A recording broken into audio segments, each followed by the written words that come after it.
Good morning, children. Welcome back. In the previous video, we have seen about the crop variety improvement, that is the hybridization. What is hybridization and what are the genetically modified crop? Okay, and why those are done? Because we want the higher yield, the resistance for the insects and the natural calamities, then the change in the maturity duration, wider adaptability, and the desirable agronomic characters. Okay, so next point, that is the crop production improvement. First one, we have nutrient management, and second, nutrients are supplied to the plants by air, water, and soil. So what are the nutrients supplied by the air? That is the carbon and the oxygen. By the water we have hydrogen and oxygen, and from the soil we have two components, that is the macronutrients and the micronutrients. What are the macronutrients? That is the nitrogen, phosphorus, potassium, calcium, magnesium, and sulfur. And the micronutrients are iron, manganese, boron, zinc, copper, molybdenum, and chlorine. Okay, so we move on towards the crop production management. The crop production management includes nutrient management, irrigation, and cropping management. So firstly, we can see the nutrient management. Plants get nutrients from air, water, and soil. There are 16 nutrients required by plants for their proper growth. Air supplies oxygen and carbon dioxide. Water supplies hydrogen, and remaining 13 nutrients are obtained from the soil. Among the 16 nutrients required by the plants, 6 are required in large quantities and are called macronutrients that we have seen in the previous slide. Other 7 are required in small quantities and therefore they are known as micronutrients. Soil can be enriched by supplying nutrients in the form of manures and fertilizers. The micronutrients we have seen in the previous slide. So we can see here the classification of nutrients, that is the macro and the micronutrients. The macro are required in large quantities, micro are required in small quantities. They take part in building plant body and different protoplasmic structures, and in micronutrients they have no such specific functions.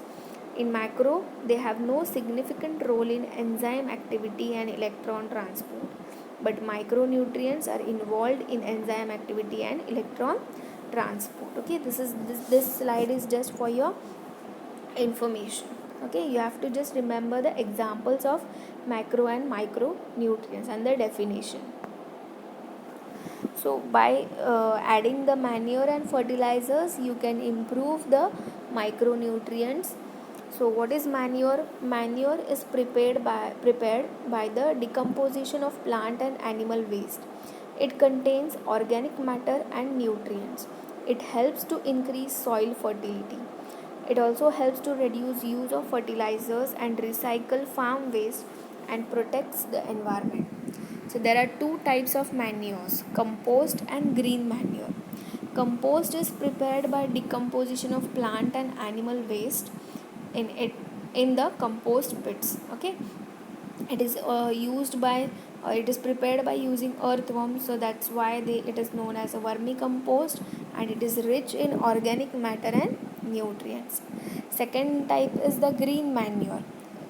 All the things related to your plants, the seeds. So before sowing seeds in the field, some green plants like sun, hemp, gaur, etc. are mixed in the soil by plowing.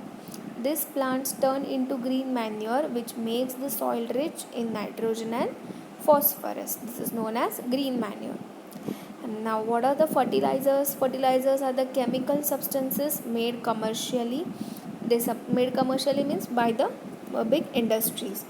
They supply nitrogen, phosphorus, and potassium and helps to increase crop yield. That is, artificially the nutrients are added into it, but in the manure the nutrients are naturally present.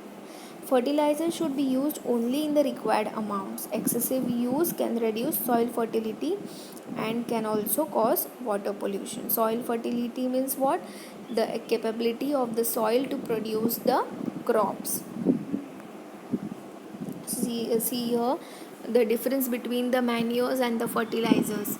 It is prepared by the decomposition of animal excreta and plant waste.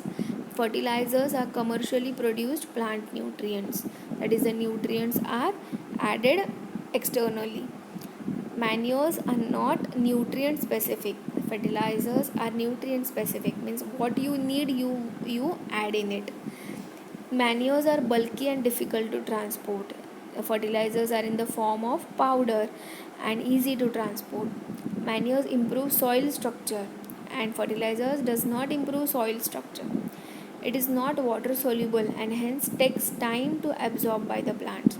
But fertilizers are water soluble and can be easily absorbed. So the soil can also absorb the fertilizers very easily. Manures does not cause water pollution, but fertilizers causes water pollution.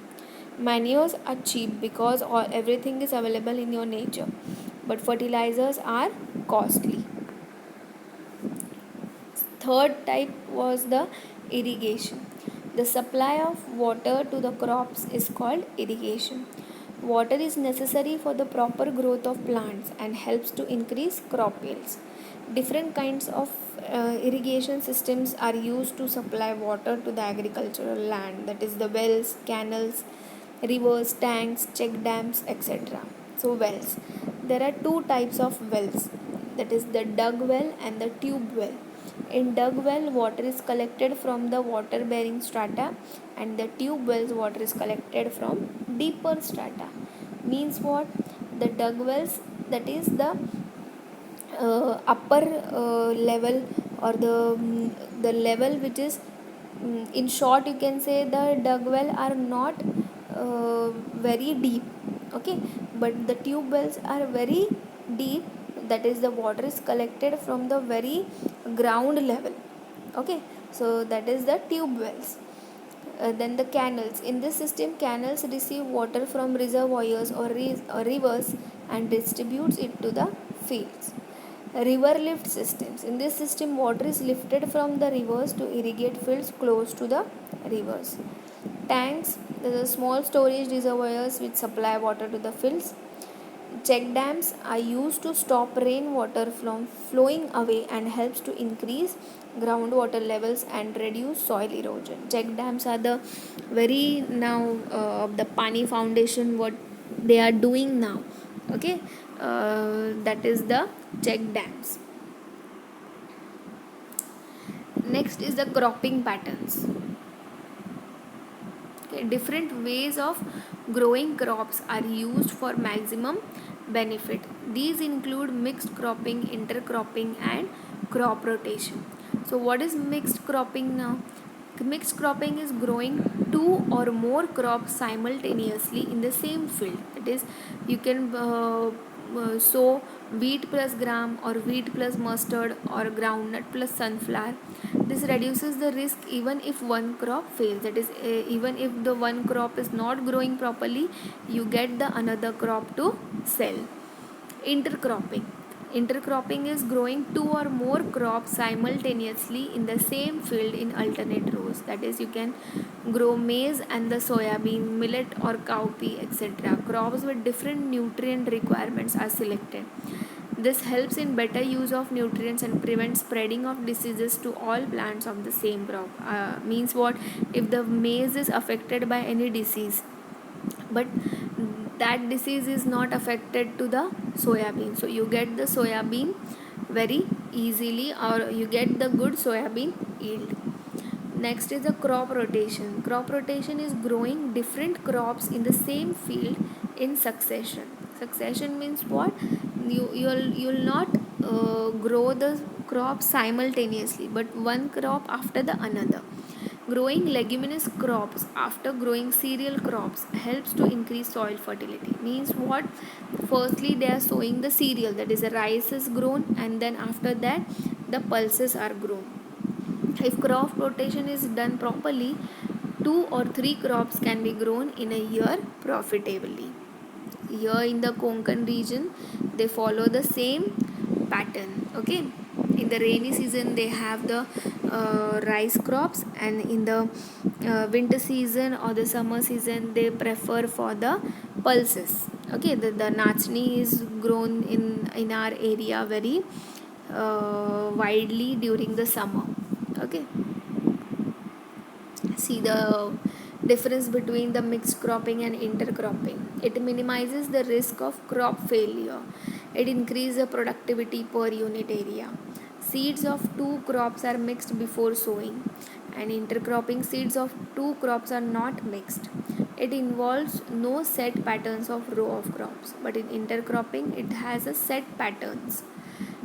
Then mixed crop is difficult. There is a difficulty of fertilizer application to the individual crop because the crops are very close to each other and they can mixed with each other.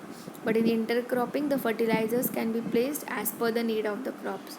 Spraying for pest control to individual crop is difficult. The pesticides can be easily applied to individual crop. Harvesting and threshing of crops separately not possible, but the intercropping both can be done separately. Marketing and consumption of only mixed produce is possible. Product of each crop can be marketed and consumed separately. Okay, so here we have seen about till here about how to grow the crop, how to maintain its crop production.